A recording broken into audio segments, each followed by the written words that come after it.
Horner delivers awful news to Red Bull. Red Bull Racing faces a storm of uncertainty as Chris Horner, their team principal, delivers a devastating blow. Allegations of breaching the cost cap budget have haunted them for years, casting a shadow of doubt over their future. In a shocking revelation, Horner pulls no punches, announcing the grim possibility of staff members facing the chopping block if the team struggles to stay within the financial confines. Last season, Red Bull was found guilty of breaking the cost cap budget in Formula 1 and was charged accordingly. The president of the FIA, Mohamed Sulaye, has stated that the governing body is making changes to ensure that penalties for breaching the cost cap are determined earlier in the year. In October of last year, the FIA announced that Red Bull had exceeded the $145 million cost cap and later imposed a penalty. Red Bull overspent by 1.6% and was fined $7 million with a 10% reduction in its aerodynamic testing allowance for the next 12 months. Although it was unlikely that a sporting penalty would affect the outcome of the previous year's World Championship for Red Bull, the FIA regulation states that exceeding the budget by over 5% could result in exclusion from the championship. This means that, in theory, the result of a championship could still be uncertain for up to 11 months after the season's final race, if the process remains the same. The reason for the delay in penalizing Red Bull was that 2021 was the first season with the budget cap, requiring significant auditing. However, Sulaye is confident that the FIA can expedite the process in the upcoming year. Sulaye believes that the FIA's penalty for Red Bull was appropriate, despite pressure from Red Bull's competitors to impose a harsher punishment. The FIA president acknowledges that there is room for improvement and that a comprehensive review will take place. He also refutes allegations of bias against the FIA's interim Secretary General, Sulaye, who previously worked at Mercedes and was involved in the investigation of Red Bull. Sulaye states that Rao herself considered the penalty to be too severe, despite accusations of favoritism towards Mercedes. In the 2023 Formula 1 season, Red Bull's RB19 car, driven by Max Verstappen and Sergio Perez, has been dominating. They've consistently taken the lead, while their competitors fight for the remaining podium spots. Some may wonder why the penalty for breaching the cost cap in 2021 hasn't affected Red Bull's performance. As we already mentioned, Red Bull was fined $7 million last year, which they have already paid, and they also face a 10% reduction in their aerodynamic testing. Additionally, they have a reduced testing allowance due to winning last year's Constructors' Championship. However, it appears that Red Bull has managed to develop a fast car where the aerodynamic penalty is not significant. But Red Bull team boss Christian Horner claims that the penalty is having a greater impact behind the scenes than what may be perceived. Horner explains in an interview, "We're now 6 months into the penalty. It will affect the second half of this year and next year. It continues until October this year, so it's too early to say they haven't faced any consequences based on just 3 races." Taking a closer look at the sliding aerodynamic regulations for 2023, Aston Martin has been granted 40% more time for aero development, which has contributed to their improved results. Horner reveals that Red Bull has to make frequent decisions to maintain their advantage, saying, "On a daily basis, we have to decide how much testing time we can allocate, which is only a fraction compared to our competitors, especially Aston Martin." When Christian Horner, the team boss of Red Bull, mentioned that he would reluctantly accept a punishment for breaking the cost cap rules in 2021, it was because he acknowledged the shortcomings of the regulations. For the first time in Formula 1 history, teams had to undergo financial audits to ensure they stayed within an agreed budget.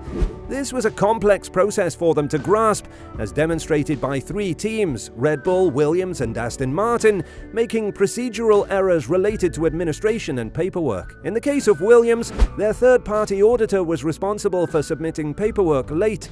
Horner has previously expressed the need for more refinement in certain areas to prevent teams from making paperwork-related mistakes. For the 2022 submissions, the amount of paperwork has increased, further complicating the matter, according to Horner. While Red Bull is confident that they have a significant margin to stay within the cap, Horner cannot guarantee that they have correctly filled out all 175,000 boxes of paperwork. Regarding the 2022 budget cap, teams were allowed an additional $1.2 million due to the inclusion of more races, along with a 3.1% increase to account for inflation and rising energy costs in Europe. Considering the intense scrutiny faced by Red Bull, Horner was asked if he is confident that they are below the cap in 2022. He responded by saying, "I would be very surprised if we weren't." He acknowledged that the first year of the regulations allowed for different interpretations and that clarifications have been and continue to be provided. But now Horner might come back to bite his own words. Recently, Horner expressed that the cost cap in Formula One has presented a greater challenge for teams to retain their staff. This comes after the recent announcement of Rob Marshall's departure from Red Bull.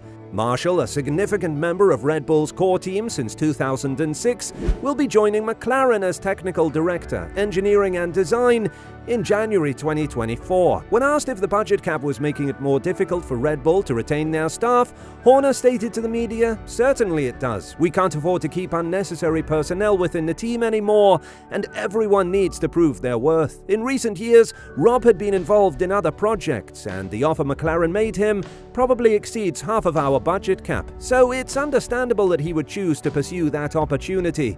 When asked about the potential impact of technical staff moving between teams and whether it could lead to a salary spiral, Horner provided further insight. He said, "We must ensure it doesn't turn into a race to pay the lowest salaries. The challenge arises when you have experienced and dedicated staff members who have made significant contributions over the years, and you don't want to see them forced out due to the cost cap. There's always a temptation to choose 10 younger individuals over one experienced person, and that's the constant dilemma we face. We've already had to let go of some staff members due to the cap. For instance, Jane Poole, our former COO, is now working as a special advisor for Mercedes because we couldn't justify her role within the constraints of the cost cap." According to Toto Wolff, the head of the Mercedes team, they decided to hire Karen Poole because they believe her role was no longer needed at Red Bull. Despite this, Poole has been a valuable asset to the Mercedes team. She played a key role in helping Toto Wolff develop a $100 million plan to revamp their campus, a strategy that had previously worked well at Red Bull. The new campus design will reportedly resemble Red Bull's and is expected to boost employee morale at Mercedes. Toto Wolff has expressed his admiration for Karen Poole, stating that he had wanted to bring her on board for a long time, but was unable to do so until now. Wolff believes that Poole played a significant part in Red Bull's success. On the other hand, Christian Horner, the team boss at Red Bull, believes that Poole was not needed in their current circumstances and has no regrets about her departure. When asked about Mercedes' improvement and whether he is worried, Christian Horner initially smiled and said, "They were still 24 seconds behind at the end of the race." However, he acknowledged that Mercedes has made a significant step forward and that Red Bull has some developments planned for later in the season. Horner admitted that Mercedes is a quality team and their progress will put pressure on Red Bull in the second half of the year. He also mentioned that the current Formula One hierarchy is shifting, with teams like Mercedes performing well, Lando Norris showing strong performance in qualifying, and Ferrari not meeting expectations in terms of pace. In my opinion, the budget cap should not have an impact on people's jobs and salaries. However, Red Bull had to let go of 154 employees due to the cap, while Mercedes' restructuring resulted in 59 job losses. One reason for the disparity in the number of employees between the two teams is that Mercedes reportedly pays its staff less on average.